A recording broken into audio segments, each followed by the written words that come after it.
This is the first of three revision videos looking at matrices, and in this one we look at the arithmetic and the algebra related to matrices.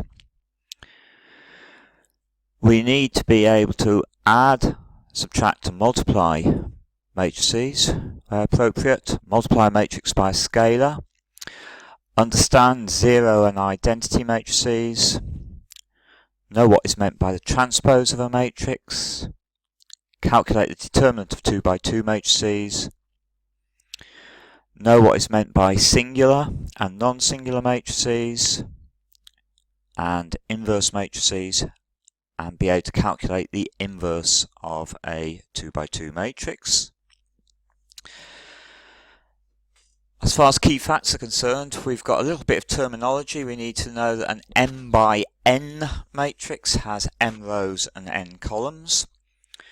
That for two matrices to be equal, they've got to have the same number of rows, the same number of columns as each other, and the corresponding elements of each matrix are equal. And we know that we need to know that the transpose of a matrix is the result of simply turning the first row of the original matrix into the first column of the new matrix. The second row of the original matrix becomes the second column of the new matrix, and so on. If we wish to multiply a matrix by a scalar, we simply multiply each element in the matrix by that scalar number. Two matrices can be added or subtracted if they have the same number of rows and same number of columns, in which case the addition or subtraction is performed by adding or subtracting the corresponding elements of each matrix. Matrix multiplication, though, is only possible if the number of columns in the first matrix is the same as the number of rows in the second matrix. The identity matrix for 2 by 2 matrices is the matrix 1, 0, 0, 1, and it behaves with matrix multiplication in rather the same way as the number 1 does for number multiplication. The zero matrix for 2 by 2 matrices is 0, 0, 0, 0, and then there are similar results for 3 by 3 matrices. For the special case of 2 by 2 matrices, if we have the matrix A, B, C, D, then the determinant of the matrix is AD minus BC.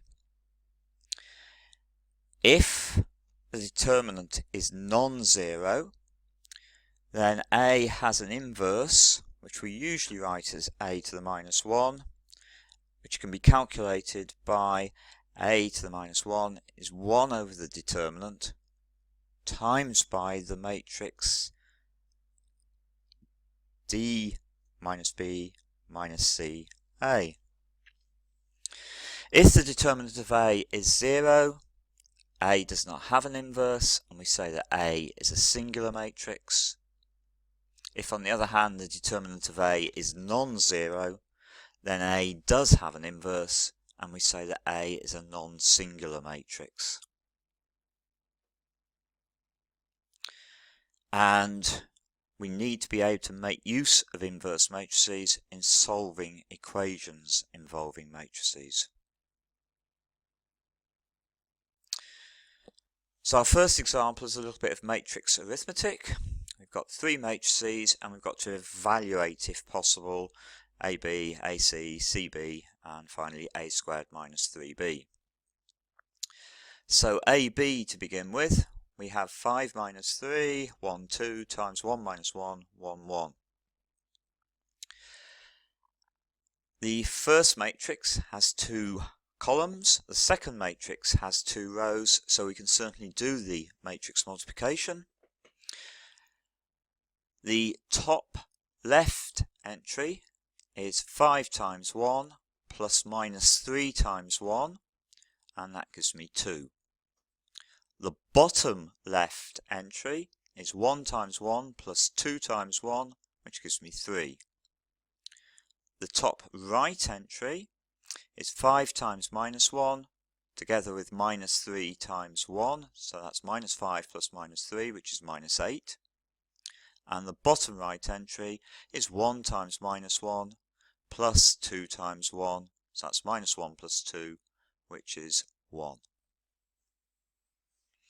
For AC, we are trying to multiply a matrix, the first matrix which has 2 columns, by the second matrix which has 3 rows.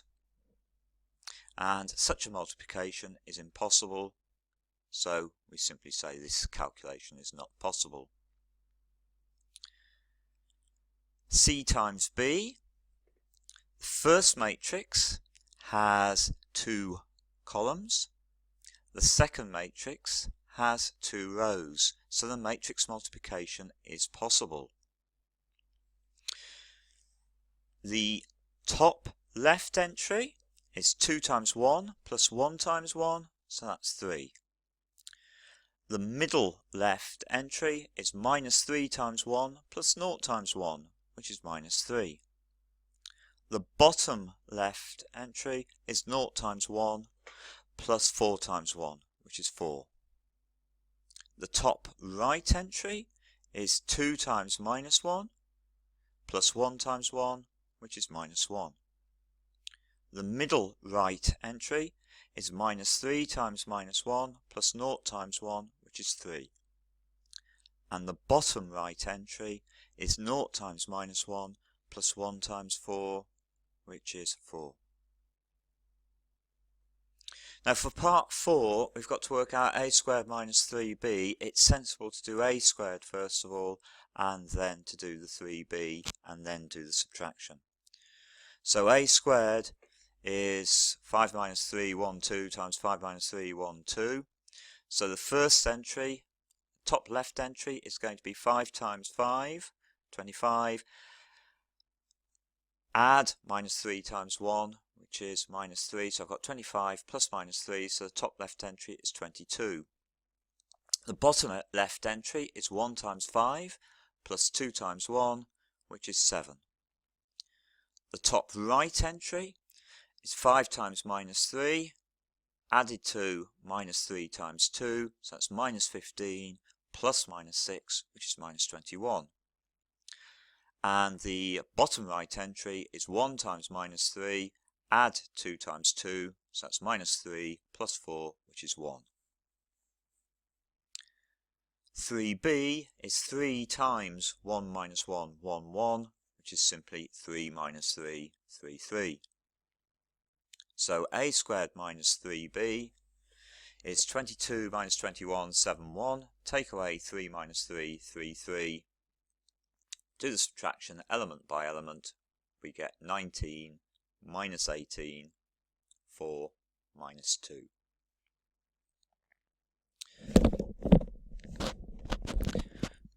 So we now move on to our second matrix example. We have the matrix A is given by 1, 2, 3, 4. We have to evaluate a squared and show that a squared is equal to 5a plus 2i, where I is the identity matrix. So a squared means 1, 2, 3, 4 times by 1, 2, 3, 4. So doing our matrix multiplication again, top left entry is 1 times 1 plus 2 times 3, which is 7. Bottom left entry, 3 times 1 plus 4 times 3 is 3 plus 12, which is 15. Top right, 1 times 2 plus 2 times 4 is 2 plus 8, which is 10. And bottom right, 3 times 2 plus 4 times 4 is 6 plus 16 is 22. On the other hand, 5a plus 2i is 5 lots of 1, 2, 3, 4 plus 2 lots of 1, 0, 0, 1, because I, the identity matrix, is 1, 0, 0, 1. So multiplying the 5 by A and the 2 by the identity, we end up with 5, 10, 15, 20 plus 2, 0, 0, 2, which gives me 7, 10, 15, 22, which is exactly the same answer as we had for a squared. So we are quite entitled to conclude that a squared is 5a plus 22i. So we have proved part A. Moving on to part B, we know that a squared is equal to 5a plus 2i. A cubed is simply a times a squared, which is a times 5a plus 2i, which is 5a squared plus 2a times I. Now a times I, a times the identity, just gives us a. So we've got 5a squared plus 2a. But the a squared is the same thing as 5a plus 2i. So I've got 5 lots of 5a plus 2i plus 2a. So that's 25a plus 10i plus another 2a. So that is 27a plus 10i, which is lambda a plus mu I, where lambda equals 27 and mu equals 10.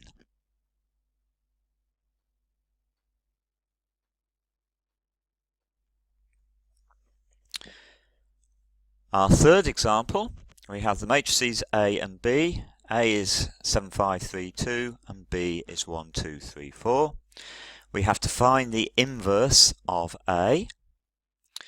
On finding the inverse of A, we first of all calculate the determinant.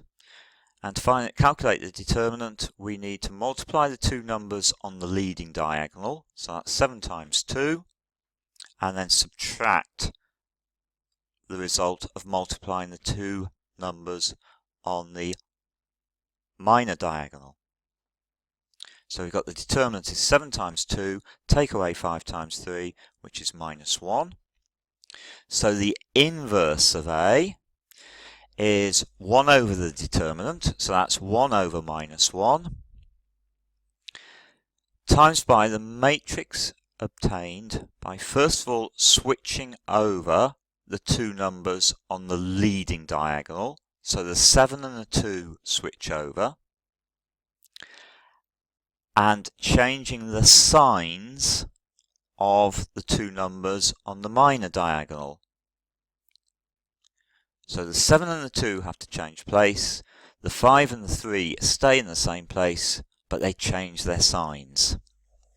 So the inverse is 1 over minus 1, in other words minus 1, lots of 2, minus 5, minus 3, 7, which means that the inverse of A is the matrix minus 2, 5, 3, minus 7. Now we've now got to use this to solve the equation AX equals B. Now if we have the equation AX equals B, we want to find out what X is, so we need to get rid of the A on the left hand side of the equation. And we can get rid of that A by pre-multiplying each side of the equation by A inverse. So we've got A inverse times A times X must be the same thing as A inverse times B. A inverse times A just gives me the identity. So I've got the identity times X equals A inverse times B, but the identity times X is just X. So I've got X is A inverse times B, which I can now work out. So I've got X is minus 2, 5, 3, minus 7, that's A inverse, times by B, 1, 2, 3, 4. So we can work that out as a normal matrix multiplication. So top left entry is minus 2 times 1 plus 5 times 3, which gives me 13. Bottom left, 3 times 1 plus minus 7 times 3, so that's minus 18. Top right, minus 2 times 2 plus 5 times 4, which is 16. And finally, bottom right, 3 times 2 plus minus 7 times 4, which which is minus 22. So we've got X is the matrix 13, 16, minus 18, minus 22.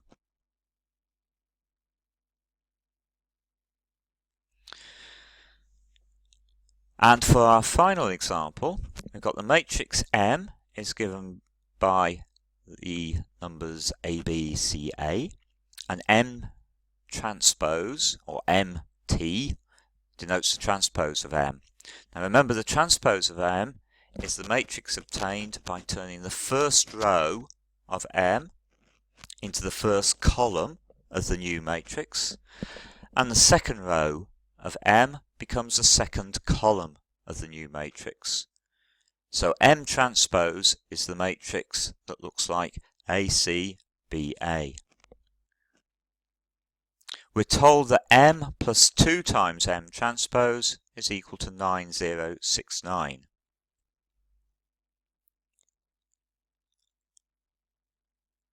Okay, so adding through on the left hand side element by element, we've got 3A, we've got B plus 2C, C plus 2B, and 3A again. So we can see, looking at the elements, first of all we've got 3A must equal 9, so A must equal 3. We've got B plus 2C must equal 0, and C plus 2B must equal 6, which is a simple pair of simultaneous equations, giving B equals 4 and C equals minus 2,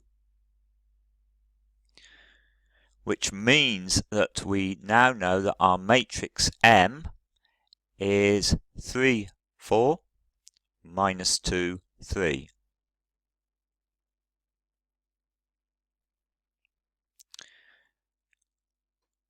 A singular matrix has a determinant of 0. A non-singular matrix has a determinant which is not 0. So to finish the question, we simply have to work out what the determinant of M is. Well, the determinant of M is 3 times 3, multiply two numbers on the leading diagonal together, and then we need to subtract the result of multiplying the two numbers on the minor diagonal together. So we've got 3 times 3, take away 4 times minus 2, which gives me a determinant of 9 minus minus 8, which is 17. The determinant of M is not equal to 0, so M is non-singular.